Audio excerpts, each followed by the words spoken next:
Welcome everyone. What a fantastic audience. Delighted to see you all. So welcome to the 8th Brian Johns lecture tonight at the State Library of New South Wales. I'm Caroline Butler-Bowden and I'm a few months in to, I reckon, having the best job in Sydney, and that's the State Librarian here. So really delighted to have you all here. A particular welcome to a few people in the audience who are great supporters of the library. Chief Justice Andrew Bell, thank you for your support. Professor Sarah Soriel, Associate Dean, Macquarie University. Professor John Potts, of course, Director of Centre for Media History, Macquarie University, and Josephine Johnson, CEO of Copyright Agency, and we'll be hearing from some of them.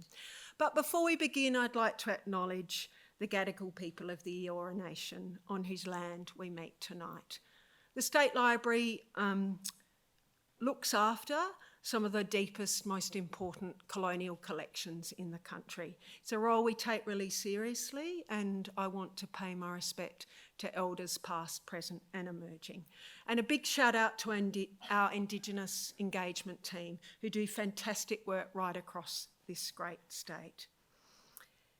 This important lecture on the media calendar is hosted each year by the Centre for Media History at Macquarie University in partnership with the Copyright Agency and the State Library.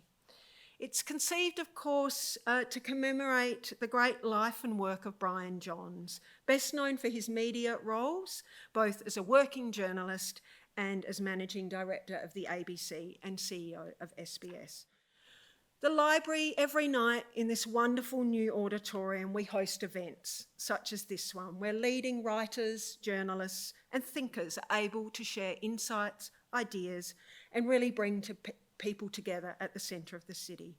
The history of journalism and its vital role in shaping our interpretation of current affairs is of great value to the library, and our collection highlights the incredible work done by journalists, as well as, I think, providing invaluable resources to you for all your research. And once again, a shout out to our librarians. They're the most fantastic librarians, and I know many of you come here and work in the Mitchell Reading Room or in the Murray Bashir Reading Room to write the important work that you do and the research you do. This is the first year where we've upgraded, haven't we, from the Metcalfe Auditorium to in here, and what a beautiful room it is, a really special room, I think, now as part of Sydney. I encourage you all to take your time to enjoy the library tonight. I say we're open the longest hours of the cultural institutions, bar the Opera House. We're open till 8 p.m. Monday to Thursday every night of the week, and of course on Friday, Saturday and Sunday. We have exhibitions on multiple levels now, our 2 magnificent reading rooms, and of course our rooftop bar, which is increasingly a great place for Sydney also to come together. Libraries, of course, are the voices and records of Australian life and increasingly our global lives in all their complexity, both past and present. Libraries, importantly, acquire and preserve and make available collections which reflect the plurality and diversity of society. Indeed, free and open libraries are the hallmark of democratic societies and are surely one of the most important public institutions of 21st century.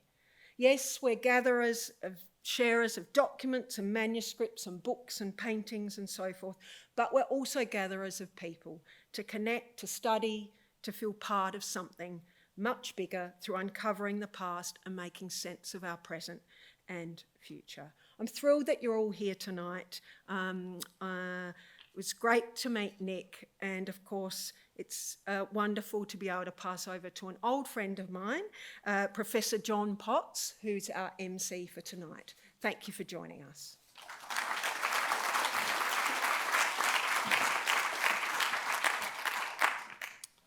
Good evening, everyone, and thank you very much, Carolyn, for those opening remarks and also for the acknowledgement of country. The Centre for Media History, which is in the Faculty of Arts at Macquarie University, is extremely pleased to be partnering with the State Library and the Copyright Agency in presenting this year's Brian Johns Lecture. We're definitely extremely pleased to be hosting the lecture in this brand new auditorium within the library, which is a fantastic space, and in the reception space outside after the lecture. Normally, I would now welcome members of the Brian Johns family who always come to this lecture, but unfortunately, due to a couple of mishaps and illness, they can't be here. Normally, widow Sarah Johns and the daughter Bridget Patfield and her husband Simon Patfield would be here. They send their apologies, and I'm sure they're here in spirit, and we'll look forward to seeing them at next year's Brian Johns lecture. Tonight, we welcome the Honourable Andrew Bell, Chief Justice of New South Wales, and his wife, Joanna Bird. We also welcome, as you've just heard, the Chief Librarian of the State Library, Dr. Carolyn Butler-Bowden. From Macquarie University, we welcome the Associate Dean in Research, Training and Performance in the Faculty of Arts, Professor Sarah Sorial. We also welcome from Macquarie the Head of the Department of McCall, which is Media, Communications, Creative Arts, Language and Literature, Professor Su Ming Teo. From the Centre for Media History, I'd like to welcome the Chair of our Advisory Board, Philippa McGuinness, and previous directors of the Centre who are here tonight, Professor Bridget Foley, who was the inaugural director of the Centre, and Dr. Virginia Madsen. A special welcome to Lenore Taylor, editor of The Guardian Australia, who delivered last year's Brian Johns lecture. Also, I extend a welcome to the CEO of the Copyright Agency, Josephine Johnson, who will speak later in the evening, and to the Chair of the Copyright Agency, Kate Harrison. And a welcome and thanks to Nicola Evans and Catherine Ferrari from the Cultural Fund of the Copyright Agency, who've been involved in organising the event tonight. In fact, I'd like to pay tribute to our long-term collaborators in staging the Brian Johns lectures, that is the Copyright Agency. We thank them for their generous support of this event once again, and indeed for their valuable service in supporting Australian authors and creators. I'm also a big supporter of the Cultural Fund, which is operated by the Copyright Agency, which in the form of grants that enable a wide range of cultural events such as this one. We're extremely grateful to receive the funding from the Cultural Fund, and we hope that our collaboration with the Copyright Agency continues for many more years, yielding many more Brian Johns public lectures.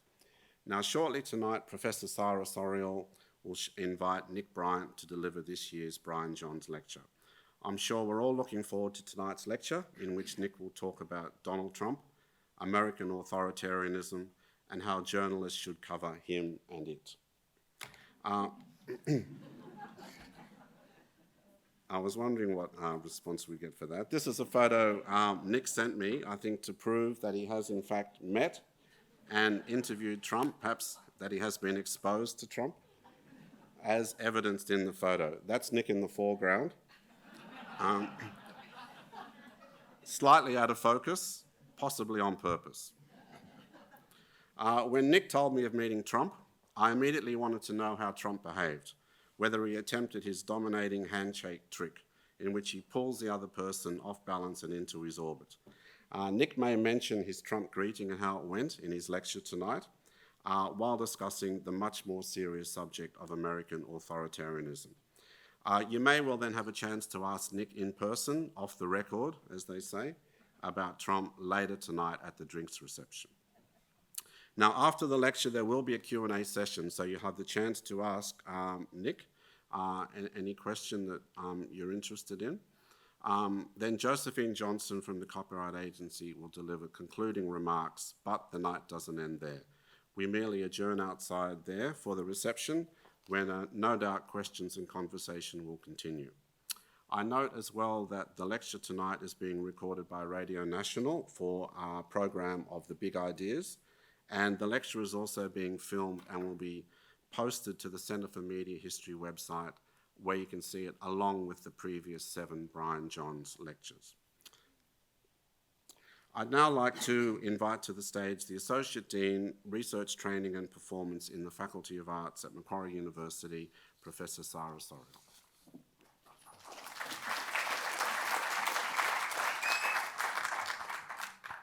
Thanks, John. It's my great pleasure to welcome you all tonight on behalf of the Faculty of Arts at Macquarie University. The Centre for Media History in the Faculty of Arts at Macquarie is Australia's only centre dedicated to conducting research on the history of media. Established in 2007, its members include award-winning scholars and media practitioners who engage with industry and the community to create innovative historical works. The Centre hosts many events, from specialist workshops and masterclasses to major conferences and public lectures like this one. The Brian Johns Lecture was established by the Centre for Media History and the Copyright Agency to honour Brian Johns AO. Brian Johns made a lifelong commitment to Australia's arts, literature and culture, and was an industry leader in publishing, broadcasting, digital media and the visual arts. Among his many roles in an extraordinary career, he served as Publishing Director of Penguin Australia, Managing Director of the ABC, CEO of SBS, and as a Director and then Chair of the Copyright Agency. He was the founding Chair of the Copyright Agency's Cultural Fund Committee, who have generously supported tonight's event. Brian Johns was a media pioneer who upheld the crucial role of the media in a democracy, as Nick Bryant will also emphasise in this year's Brian Johns Lecture. The annual Brian Johns Lecture provokes ideas and conversations about the past, present and future of the media, publishing, writing and other creative industries. It draws together writers, editors, publishers, directors and producers of media, media executives, historians, journalists, media scholars, educators and students as part of the continual reflection on new challenges and opportunities in the creative sector. The inaugural lecture was presented in 2015 by Mark Scott, then Managing Director of the ABC. Subsequent lectures were delivered by Professor Julianne Schultz, founding editor of Griffith Review and chair of the Australian Film, Television and Radio School. Amanda Wilson, editor of the Sydney Morning Herald. Maury Schwartz, publisher of Black Ink Books, Quarterly Essay and The Monthly. Katrina Sedgwick, CEO of the Australian Centre of the Moving Image. Journalist and author Stan Grant, and Lenore Taylor, editor of The Guardian Australia, who presented last year's lecture. We are delighted that this year's Brian Johns Lecture is delivered by journalist and author Nick Bryant. During his distinguished career with the BBC, much of which was spent covering US presidential politics, Nick Bryant came to be regarded as one of the finest foreign correspondents.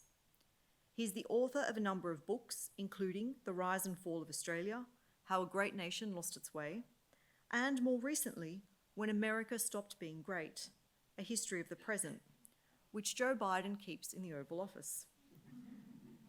He has written for The Economist, The Washington Post, and The Atlantic, and is now a regular columnist for the Sydney Morning Herald and The Age. He's also a regular contributor on the ABC and to Channel 10's The Project. He's a history graduate from Cambridge University who holds a doctorate in US politics from Oxford University. His new book, The Forever War, America's Unending Conflict with Itself, will be published in June.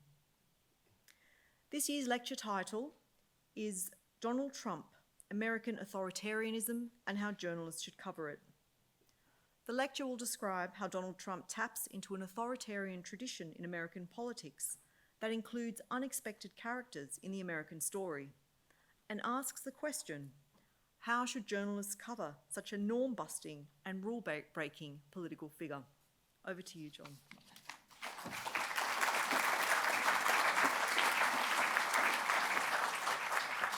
Thank you very much for those warm words. Thank you for turning out in such numbers. It's lovely to see such a crowd in such a wonderful setting. One of the lovely things I love about Sydney is how it continually reveals itself to you. I had no idea the auditorium even existed. So it's wonderful to be here tonight. I also want to begin by acknowledging the traditional custodians of the land and to express gratitude for the wisdom and knowledge that has been passed down over the generations for 65,000 years. I also want to acknowledge the presence of Sam Mostyn.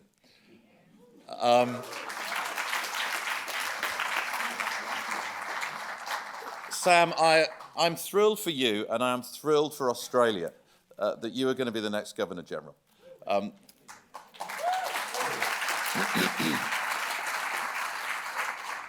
As a Brit, I confess, the institution feels a little bit anachronistic and weird, but I cannot think of anybody who is better equipped to make it unweird and modern.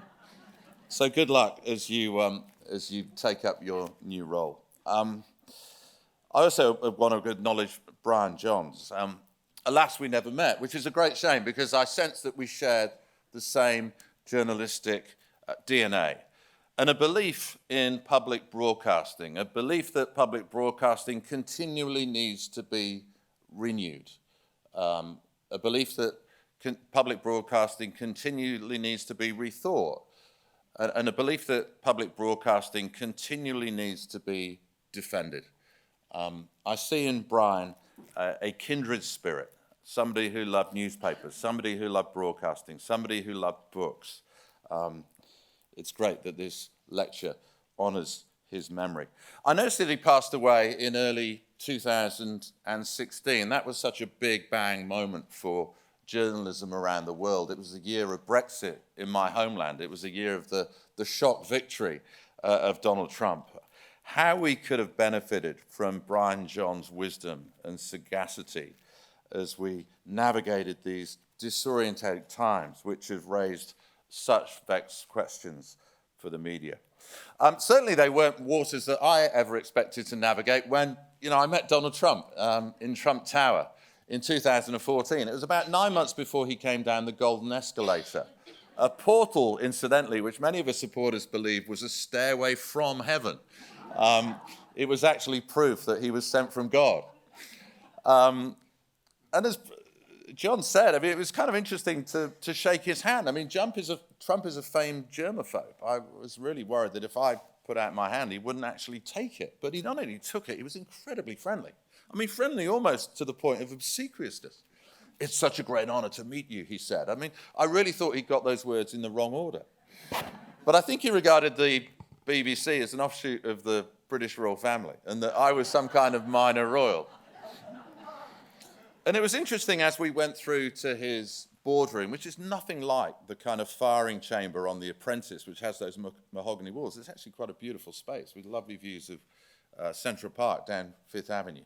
And while my cameraman was sort of miking him up and fixing the lights, we were chit-chatting away, and Trump came across as very lucid and very intelligent and surprisingly humble.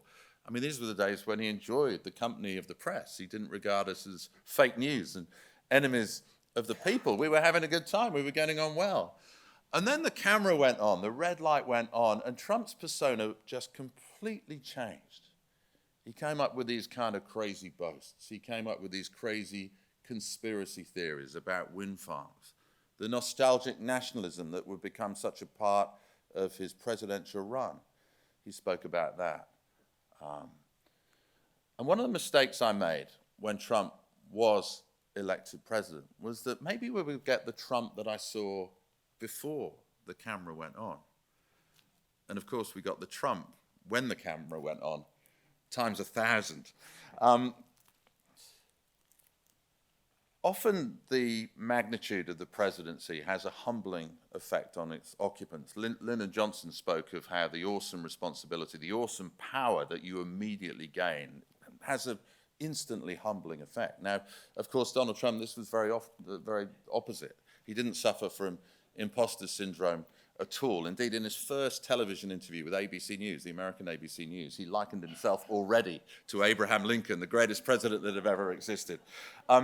We were in for the wildest of rides, which culminated, of course, with January the 6th, an attack on America spoken of rightly, in my opinion, in the same breath as September the 11th and the attack on Pearl Harbor.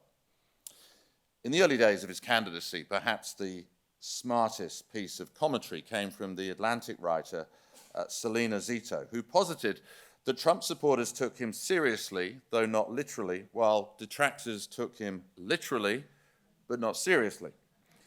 When it came to political violence, however, this formula broke down. From the outset, it was clear that MAGA diehards were prepared to act on his violent directives. January the 6th should have finished him.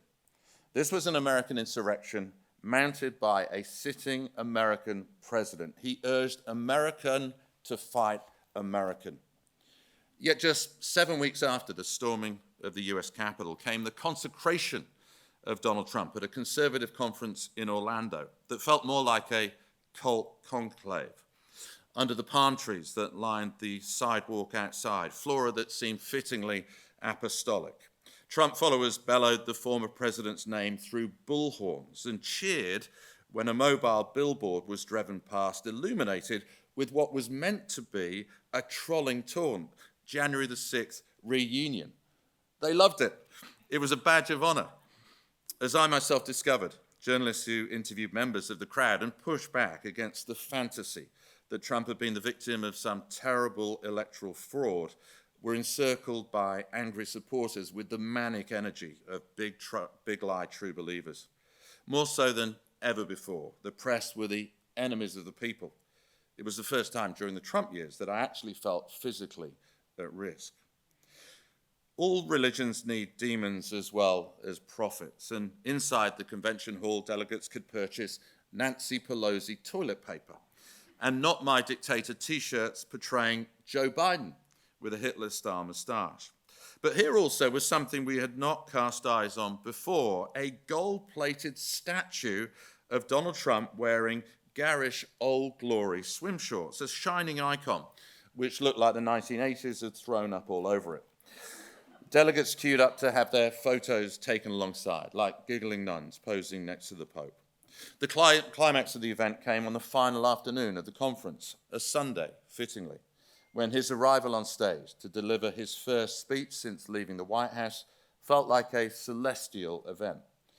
It was not so much his resurrection, however, because it was clear by now that January the 6th had not brought about his political death. Rather than being a moment of Trumpian repudiation, the failed rebellion has become a moment of further Republican radicalization. This thrice married, twice impeached, Putin-admiring former playboy, who only a few weeks earlier tried to engineer an American coup, had become the leader of a quasi-religious movement. A messiah complex came together with a martyrdom complex, the sense of shared victimhood that went a long way towards explaining how a billionaire became such a working-class hero. It was Trump as Godhead and Trumpism as creed. The rise of Donald Trump had demonstrated the enduring appeal of an American demagogue. Indeed, just as there was a paranoid style in American politics identified by the scholar Richard Hofstadter during the McCarthy era, there was also a demagogic tradition. Andrew Jackson, the Louisiana governor Huey Long, the red-baiting senator Joe McCarthy, the southern segregationist George Wallace. The American story has regularly featured these kind of disruptive and dangerous characters. But there's also an authoritarian style in American politics that Trump successfully harnessed. Indeed, his 4 years in office testified to the allure of an American strongman. His own personal brand of authoritarianism immediately became evident the moment he raised his right hand to take the oath of office. I was stood 50 yards away at the time. And those first 36 hours in charge were his presidency in microcosm. His inaugural address had the ranting, ultra-nationalist tone of a rally speech, more potentate than a fledgling president. His inaugural parade, he'd wanted to display martial trappings, make it look like North Korea, he said. Tanks and choppers, rather than floats and high school marching bands. He even attempted to gaslight his compatriots into believing his inaugural crowd was the largest in history, demanding that they discount the evidence of their own eyes. All authoritarian regimes begin with an act of repression, and Trump was trying to quash the truth. We all remember what happened next. Sean Spicer, his new press secretary, was dispatched by the president to the White House briefing room, not to take questions from reporters, as ordinarily would be the case, but to bark out a statement with untrue claims about the meager crowd size. Appearing on Meet the Press the same weekend, the White House aide Kellyanne Conway introduced into the lexicon the infamous Orwellian term alternative facts. Trump's Washington instantly felt like Pyongyang on the Potomac. On his first full day in charge, Trump immediately sought to co-opt one of the nation's power ministries by heading over to the CIA headquarters in Langley, Virginia. Then, standing in front of the honor wall, commemorating agents killed defending freedom, he verbally bludgeoned the media, blasting members of the press pack as being amongst the most dishonest human beings on earth. Undermining trust in the Fourth Estate, the monitors of baseline facts, was another classic authoritarian play.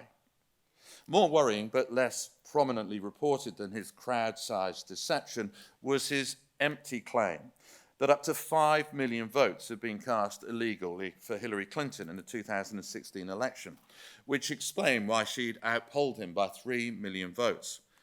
Even in victory, Trump defamed democracy, going as far as to appoint a presidential advisory commission on election integrity, which, needless to say, found no evidence of widespread fraud.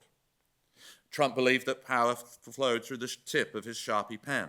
Rather than focusing on advancing a legislative agenda, which he should have been able to accomplish given the Republicans controlled both houses of Congress, he instructed his White House aides to draft 200 executive orders that he could sign during his first 100 days. When the courts blocked one of his first executive orders, the Muslim travel ban, he harangued the federal judges who thwarted him, an unprecedented attack on the judiciary. From continuing to hold campaign-style rallies throughout his presidency, which no incumbent had done before, to using his Twitter feed not just as a propaganda tool, but as an instrument to project his omnipresence, Trump continued in this authoritarian vein. New federal buildings should be designed in the classical style, the architectural aesthetic of authoritarians. On July the 4th, in 2019, he orchestrated a salute to America military tattoo on the steps of the Lincoln Memorial. The show of a lifetime, he called it, featuring tanks, armored personnel carriers, and a fly past, including a B-2 stealth bomber and even one of the jumbo jets used as Air Force One. Trump tried to create a continuous sense of crisis, whether it came in the form of the invasion of immigrants crossing the southern border, disturbances in Portland, Oregon, or gang-related murders in Chicago. The irony of Trump's crisis peddling was that when the country was confronted by a truly national emergency, COVID, he did his damnedest to play it down. His behavior after succumbing to the virus became even more imperious.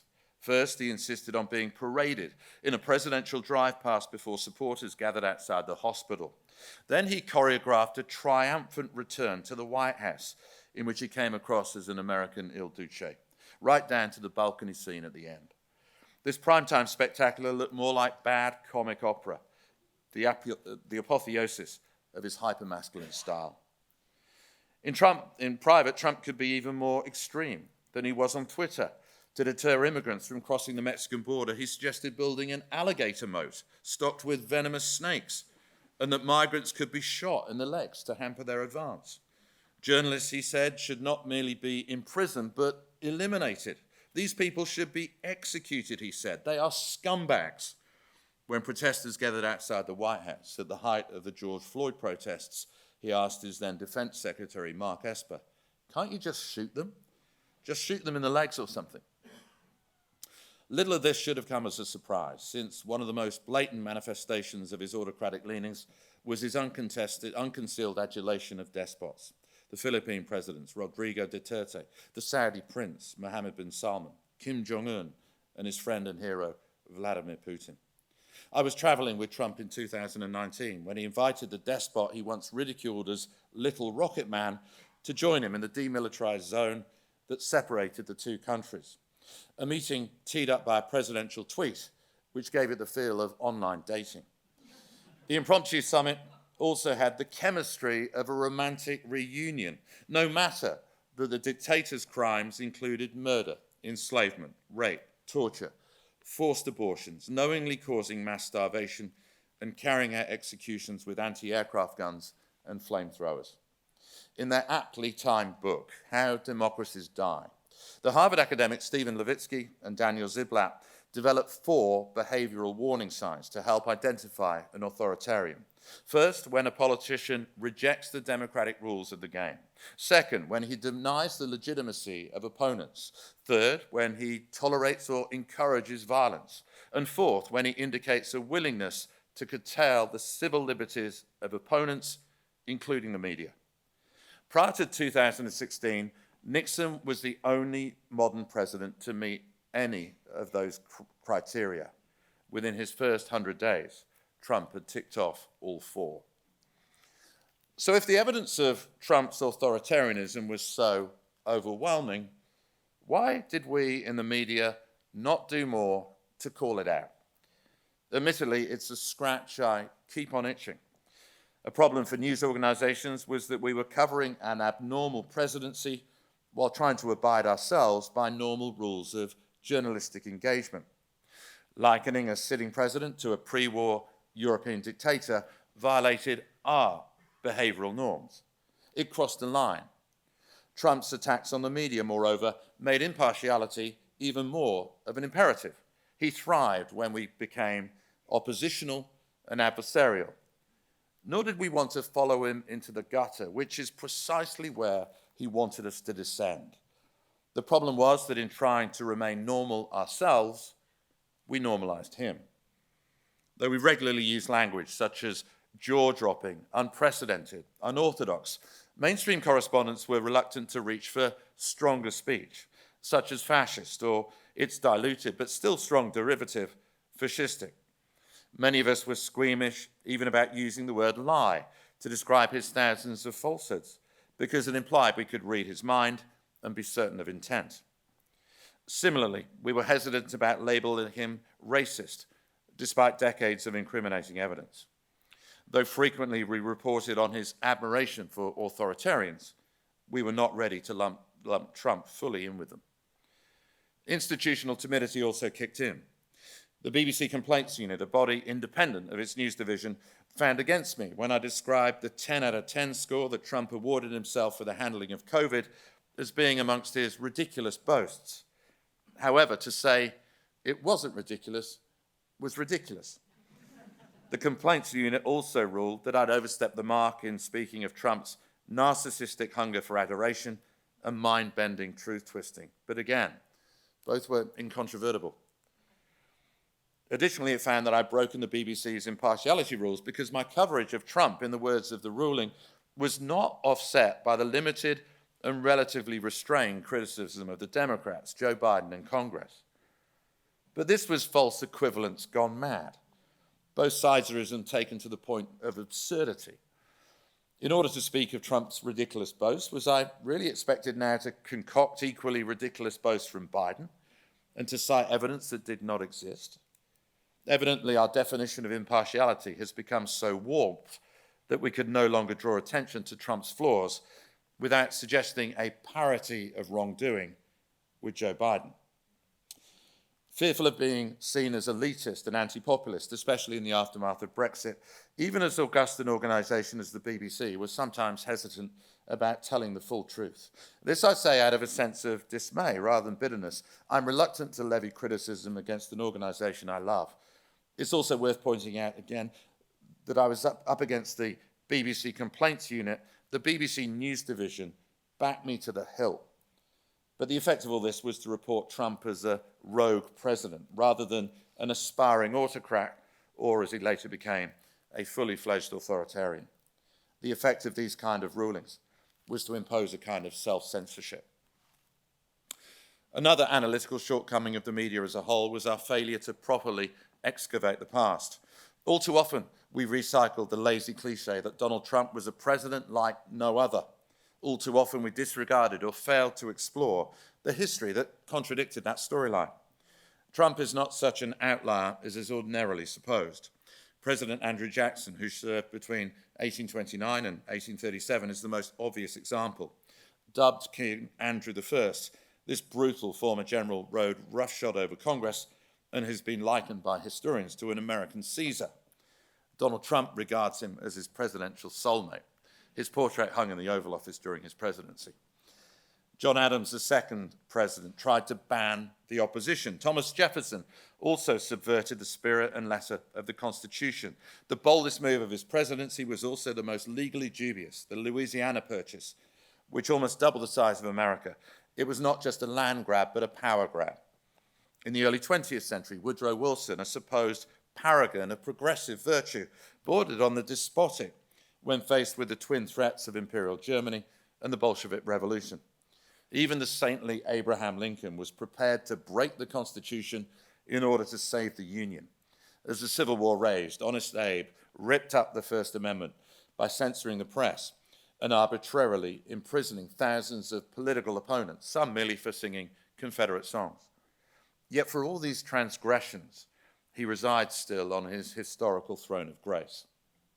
Back in the 1930s, when totalitarianism was rampant in Europe, Franklin Delano Roosevelt was frequently assailed for being an American dictator and for violating the unwritten convention set by George Washington that presidents should serve no more than 2 terms. So appalled was H.L. Mencken, the most famed journalist of his day, that he drafted a satirical constitution for the New Deal, which decreed all governmental power of whatever sort shall be vested in the President of the United States. Yet voters re-elected FDR 3 times, thus endorsing his norm-busting. First Lady Eleanor Roosevelt, who suggested to her husband that he should become a benevolent dictator, noticed that the line from his 1933 inaugural address that drew the loudest cheers was his call for a strong presidency that would test the bounds of the Constitution. From George Washington onwards, there's always been an appetite for an American strongman, and journalists, in explaining the popularity of Trump, should not neglect that history. Our failure to properly look into the past exposed a large problem, a form of bias which was not liberal or conservative, but rather Whiggish. It borrowed from Thomas Macaulay's famous declaration that the history of England is emphatically the history of progress, something which came to be known as the Whig interpretation of history. It is what I call a better America bias, a presumption of progress predicated on the idea that US history is principally a parable of national self-improvement and advancement. Though as journalists we are prone to excessive negativity about the present, we are often guilty of excessive positivity about the past. I cannot stress strongly enough to any journalist in any country the need to steep themselves in as much history as they can. Indeed, the advice I used to give young correspondents pitching up at the BBC's bureau in Washington was to remember that America had fought a civil war in the mid-19th century and was still arguing over the terms of a fractious peace.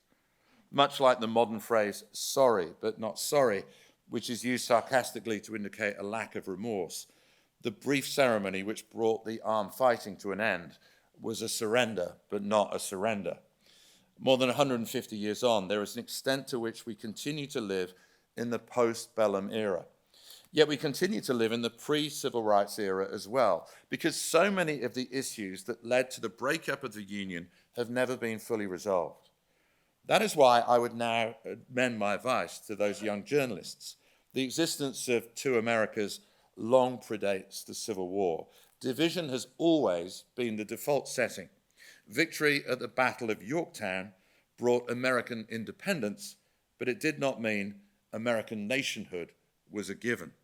Indeed, initially it was feared that 2 or 3 separate confederacies might be formed rather than a singular United States. All the clues that you need to decipher why America is so divided and why Trump's political style remains so popular are to be found in the pages of history. I also think it's worth revisiting the more recent past and to remind ourselves of the mistakes we made as an industry when covering his rise. Our coverage, especially in those early days, demonstrated how our news judgment is often warped by the modern-day metrics of news, ratings, likes, clicks. For back in 2016, it was not just the disused steel mills and derelict factories of the Rust Belt that became echo chambers of Trumpism.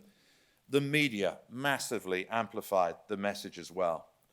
Indeed, Donald Trump came to be seen as the savior of our wreckage-strewn wasteland, a media landscape dotted with shuttered local newspapers, half-empty newsrooms, and dried-up revenue streams. Into these parched riverbeds, Trump threw a lifeline. At a time when online news sites and apps were desperate for traffic, he became the ultimate clickbait candidate. When cable channels were struggling to attract eyeballs, along came a ratings juggernaut. Attention had become the most valuable commodity of the digital age. Trump generated it in spades. Yet another irony of 2016 and our collective failure in predicting he would win the presidency was that an industry devastated by the new economy failed to fully comprehend how similar disruptive forces would upend politics. I don't believe that Trump mastered the art of the deal. His business skills have always been exaggerated, not least by him, but he's certainly mastered the art of attention. News executives echoed the words reportedly uttered by Hillary Clinton's campaign manager, Robbie Mook, at her Brooklyn headquarters whenever the billionaire appeared on screen. Shush, I've got to get me some Trump.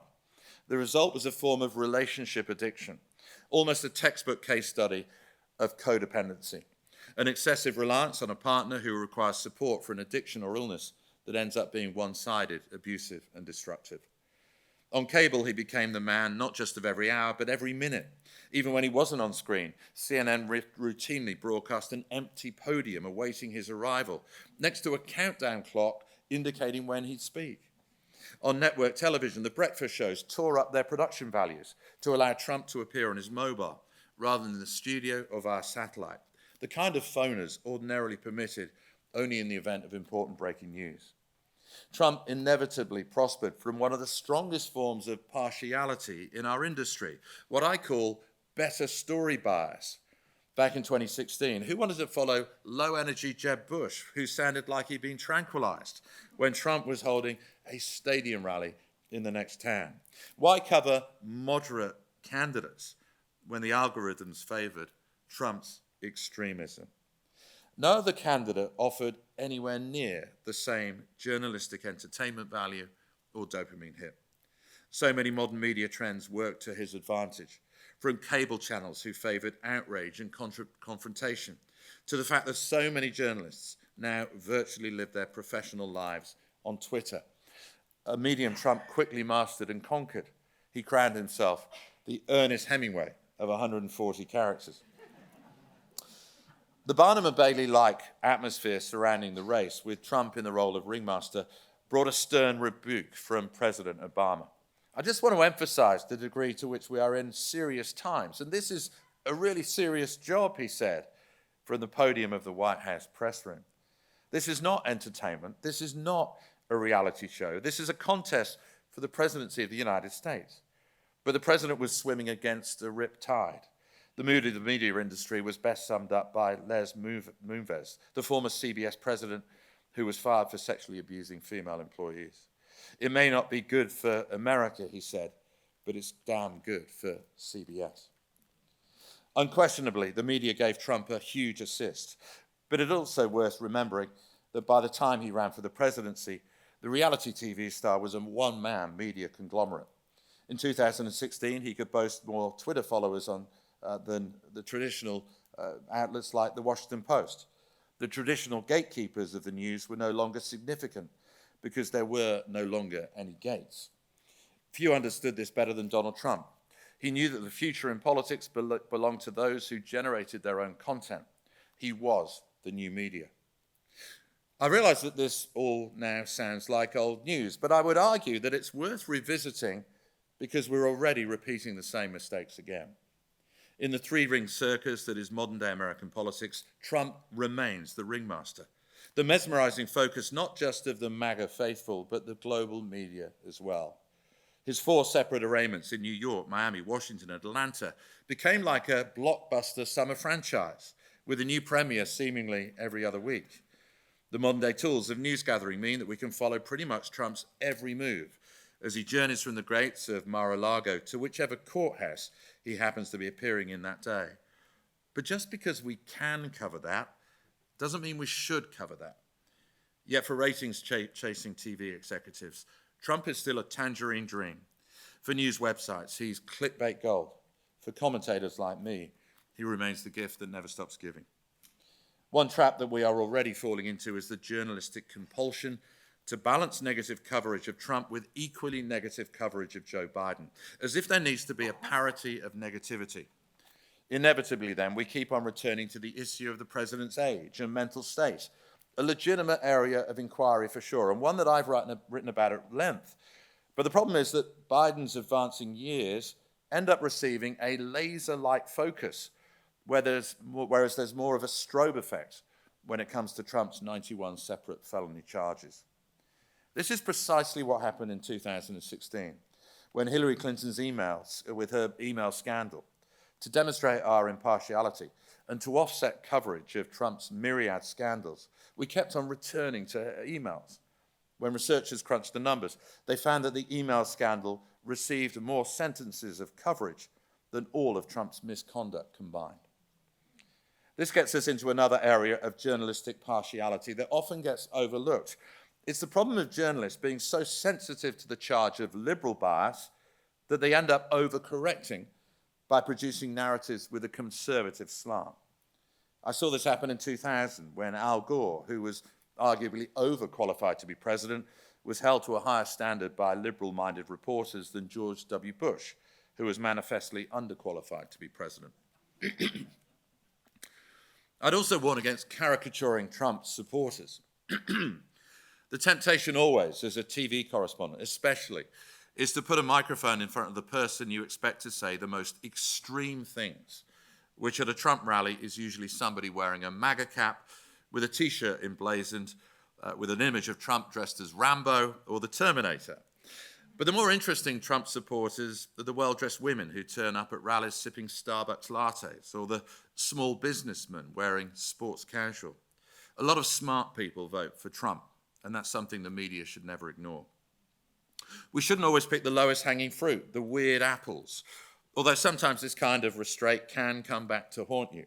A BBC colleague who was covering the aftermath of the 2020 election in Arizona decided that a pro-Trump protester outside a counting center was simply too outlandish to speak to.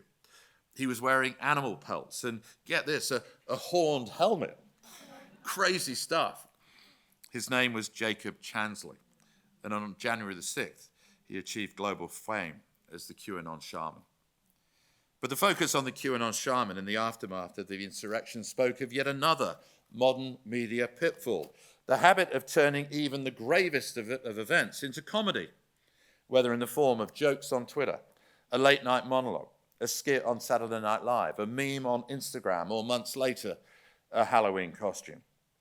This time around, we should also be less timid about calling Trump out.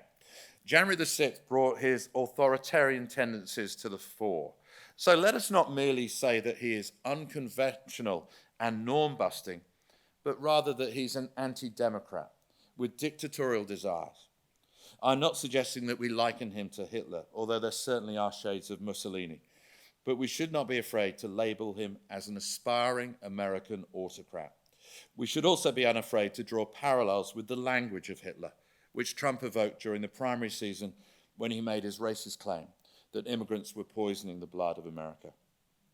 Avoiding both siderism and all the journalistic cop-outs that go with it requires an editorial reframing. As Jay Rosen, a professor of journalism at New York University, recently commented, the central conflict in American politics has to shift from Democrats versus Republicans to the MAGA movement versus American democracy. Be truthful, not neutral, has become the mantra of CNN's veteran correspondent, Christiane Amanpour. I'm not going to trot out the cliche that if somebody tells you it's raining and someone tells you it's sunny, then look out the window and find out for yourself, because journalism is rarely so simple. Sometimes the weather is patchy. Sometimes there isn't even a window on hand. But I would implore journalists to go where the facts lead, without fear or favor. Covering Trump is not straightforward.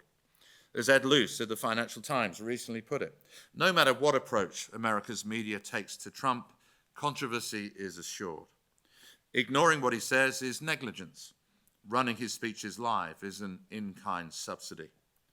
We need to be a lot more selective in what we cover, whether it's his cavalcades to the courthouse or his ranting stump speeches. We need to be equipped to fact-check him in real time, something which CNN, to its credit, has a dedicated correspondent to do. We also need to understand that facts, alas, do not always counter falsehoods. We're in the midst of an infodemic. Truth isn't always the antidote.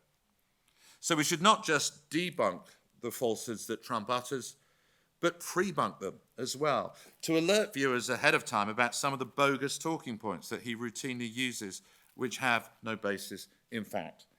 We should not lose the capacity to be shocked by the shocking things he says, So frequently does Trump say outrageous things that they've almost ceased to have news value. But when a candidate trying to return to the most powerful job in the world says shocking things, they should always be front page news. Just as we should not succumb to Trump scandal fatigue, we should not succumb to Trump outrage fatigue. I'd also caution against what I call predictive bias. When a presenter or editor asks you to give your assessment of who is going to win an election, tell them you're a correspondent and not a clairvoyant. Making predictions, even off-air or not in print, impacts the journalistic mind. It makes you look for evidence which confirms your prediction and to downplay evidence which suggests a different outcome. Reporting on what happened is hard enough. The modern-day journalistic trend of predicting what will unfold in 6 months' time, which we sometimes wear as a badge of our expertise and insider knowledge, should be avoided. And please let us not fall prey again for one of the strongest forms of partiality in journalism, the best story bias, which leads us to produce narratives which correspond with the storylines that we most want to cover. The somnolence of a Biden second term offers much less journalistic entertainment value than the chaos of a Trump restoration, the ultimate past the popcorn presidency. But at the heart of journalism should be the public good, not our amusement and professional pleasure. Often my mind goes back to the night of Trump's victory in 2016. I was assigned to cover Hillary Clinton's victory speech. They'd set up a stage in a convention center in Manhattan under a glass ceiling that she was figuratively supposed to smash. Early on in the evening, the mood was buoyant. Mentally, at least, members of her press team were popping the champagne corks. But then came the early numbers from key states such as Florida and Pennsylvania, and it quickly became clear that we were going to be reporting on the biggest electoral shock in American history. The press room that night was packed with hundreds of reporters, but the mood was strangely mute. Indeed, it was almost funereal.